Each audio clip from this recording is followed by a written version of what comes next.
What's up, folks? 4 hours of Justice League.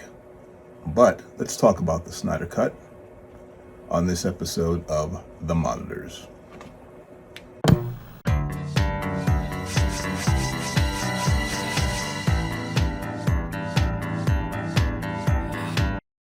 After 4 years of living with the theatrical version of Justice League directed by Joss Whedon, HBO Max has released the long-awaited Snyder Cut of Justice League. During the production of the theatrical version of Justice League, Zack Snyder left due to the passing of his daughter, so Joss Whedon was brought in to finish the film. My understanding is that for a director to get credit on a film, he or she must shoot a certain percentage of it. That, and some obvious notes from the studio to lighten the tone of the film, were the reasons for the scenes that were shot for the 2017 version that created some inconsistency in the overall tone of the film, and led to this now infamous image. So the lukewarm reviews of the 2017 version of the film seemed unlikely to foster much more traction for the franchise, let alone a re-release of this film. But finally, Zack Snyder was allowed to see his original vision through, and we get to see what the direction for the DCEU might have been. The result is a more cohesive, comprehensive, and complete story at a bloated 4+ hours of runtime. Snyder's Justice League is not just a cash grab, though. Originally, Snyder's Cut was going to be 2 movies. They still could have done that, but instead they made us thankful that we can pause our streaming service. The story is sort of the same, but the tone of the film is re-steered back to its darker, grittier, R-rated vibe.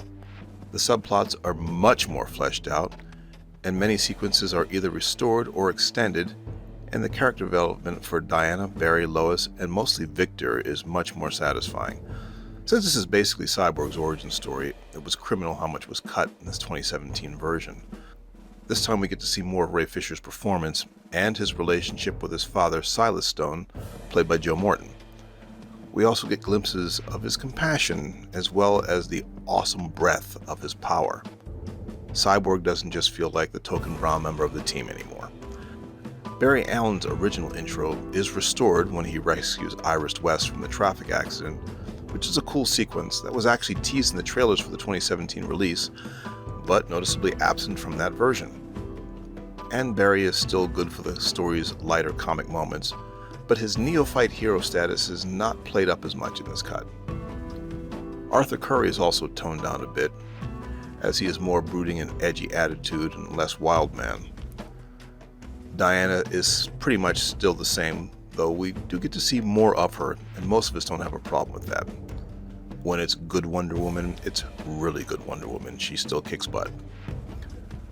Bruce is actually more likable in this cut. He's actually the optimistic one. His mission to recruit the others at the beginning of the story, though, is not in direct response to the presence of Steppenwolf's forces.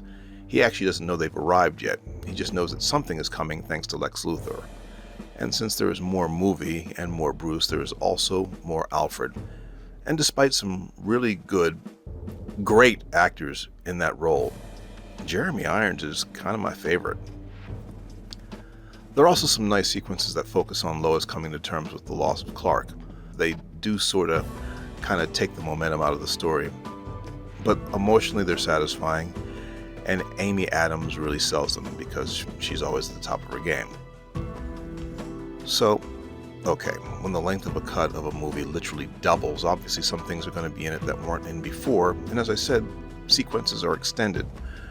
Without listing everything, there are doubtless scores of videos that are already doing that. I will touch on some of the most significant changes that I've found. First off, the revamped metal-clad Steppenwolf's motivation is different. This time he's on a leash. As we see him reporting to Desaad, we quickly learn that Steppenwolf is acting on behalf of Darkseid. And Darkseid gets some Thanos-style teases, well actually a lot more than that. We even get a glimpse of Granny Goodness. Another thing that is significant, I think, is that Steppenwolf doesn't arrive randomly. Superman's death scream wakes up one of the mother boxes that summons him and the parademons. Another change is the appearance of Ryan Choi as Silas Stone's lab assistant. The Atom, for those of you who need your nerd cards revoked. Another, the appearance of Willem Dafoe as Vulko. Then the appearance of Jared Leto's Joker, but more on that in a sec. And finally, the appearance of John Jones, only referred to as the Martian Manhunter, who has apparently been in disguise as General Swanwick, played by Harry Lennox, all this time. Oh, then there is Superman's black suit, which suits his demeanor in the final fight. He makes you feel bad for Steppenwolf, almost. Then there's the restoration of Zimmer's protege, Junkie XL's score, over the Danny Elfman score, which is quite noticeable and welcome. Point of info, he's credited as Thomas Holkenborg this time. The biggest item among the changes is the foreshadowing of Flashpoint. At separate points in this cut, we see glimpses of bad things happening in the future, much like we saw in Batman v Superman. The first is a flash that Victor sees before resurrecting Superman with the Mother Box. The next one, which apparently takes place before Victor's, is a nightmare that Bruce has in the epilogue, which shows a handful of soldiers, including Batman, Deathstroke, Mira, an armor-clad Flash, Cyborg, and the Joker. The sequence is uncomfortably long, but it is satisfying, as it has an exchange between Batman and the Joker. It then ends with the menacing Superman showing up. Clearly, Zack Snyder had a lot of ideas as to where the DCEU would go after this film. I understand that this would have set up the standalone Flash film, then 2 more Justice League films, which it seems will not happen. While it is interesting to see what might have been, knowing that it most likely won't almost reduces this film to what appears to be very self-indulgent exercise. But to hear Snyder himself talk about it, it's a love letter to the fans. Since the cut is a staggering 4 hours, Snyder is forced to cut nothing. That's a mixed blessing. It does something weird to the pacing. It's very even. Quiet moments and action sequences both get equal treatment. It's very easy to see how this could have been 2 separate films, which, once again, I believe was the plan. Yes, I will say that I do like this cut better than Whedon's, but it's apples and oranges, really. Snyder has the benefit of Final Cut, this being his vision in the first place, and he has the benefit of hindsight with what doesn't work about the 2017 version, and Henry Cavill without a mustache. Yes, it's worth the watch. You will need half the day. And don't drink a lot.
And that's going to do it for this episode. Have you seen Justice League yet? Did you stay awake through the whole thing? Did you have a bladder attack while you were watching it? Did you enjoy it? Please leave your comments below. Let me know what you think. Also, click that subscribe button if you haven't already, and give us a like if you would. I'm going to see you here with another review here real soon. In the meantime, be good to yourselves, be good to each other. Peace, and we're out. God bless.